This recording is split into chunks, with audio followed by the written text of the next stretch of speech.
So we need to get the facts straight. How does this virus work? How does it transmit? Where does it want to go? And let's protect ourselves. I'm Dr. Peter Lin. I'm a family physician in Toronto, Canada. The coronavirus is a family of viruses that can cause as mild things as just a common cold, all the way up to SARS or MERS. These are these bad pneumonias that we're talking about. And basically what these viruses are, they look like a tennis ball with all these spikes sticking out of it. And depending on the type of spike, it allows that virus to attach to certain places. So some viruses, they have the spike that attaches to your nose. So basically you just get a common cold. But the SARS virus and this new virus that we're talking about has the spike that allows it to attach to the cells in your lung. And when it attaches there, it puts in information to make photocopies of itself. So it uses our equipment to make more viruses. I'm declaring a public health emergency of international concern over the global outbreak of novel coronavirus. Most of the coronaviruses live in animals. In this particular case, it was from Wuhan. There was a fish market where they were selling live animals. And the thought is that the virus was in a live animal, then it crossed into a human. But then what we found was that people were getting sick in terms of healthcare workers, in terms of family members that were looking after them, which now meant that the virus can pass from human to another human. Just like all viruses, it needs to reach a target, which is your lung. And it has to get there with your help. It has no feet and no wings. So therefore it needs us to move it there. So that's why we keep saying, don't hang around sneezy people because you're gonna breathe it in. And don't touch your face because that's how the virus is gonna get in. The masks are helpful, but they're not necessary because they're leaky. The ones that you and I buy basically have pockets here, so therefore the virus can get in. What the masks really do is they stop us from touching our face. If you're sick, we tend to mask you, so therefore you're not spewing out the viruses to other people sitting around you. The true people that have the real masks are the N95. Those are sealed. These are for the doctors that may be caring for their patients. So in the beginning, the coronavirus will cause kind of like flu-like symptoms or a cold. So people just get the stuffy nose, that kind of thing.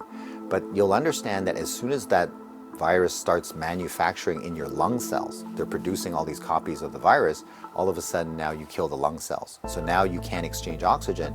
And that's why one of the early symptoms is people get very short of breath and they tend to have a difficult time breathing, and that's why they end up in hospital.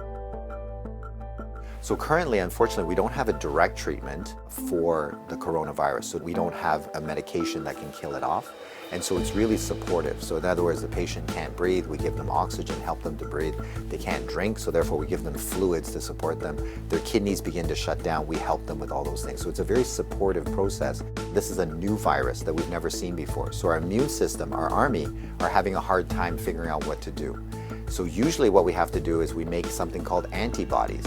So these are things that can grab onto the spikes that we see on the virus, and it'll get rid of the virus for you, and that will actually bring you back to good health. So therefore the elderly may have a worse outcome, and of course the young children. So the babies, their immune system is not so good either, so they may not make those antibodies as well. So just remember, your hands may be with virus.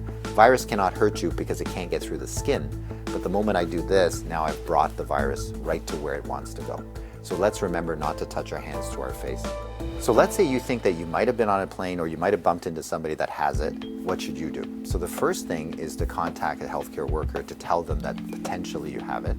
If you're feeling symptoms and you're going to go into a facility, call ahead. Okay, so whether you're calling the paramedics or whether you're calling the hospital or your doctor, just mention that you were on a flight. If you don't have any symptoms, then what we do is a little bit of a self-quarantine. In other words, we can just keep you away from other people, and so you don't go into parties, don't go with your friends, don't go into public transportation.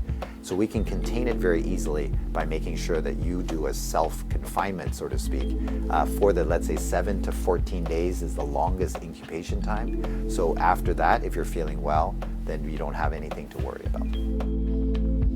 So if we get the facts right, then we don't have to be overly worried, but we do the right things so that we don't get the virus ourselves and that we don't pass it on to others. And if we look after each other in this way, this virus will have nowhere to go.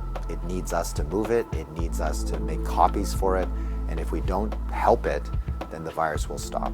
So we have the power to do that right now.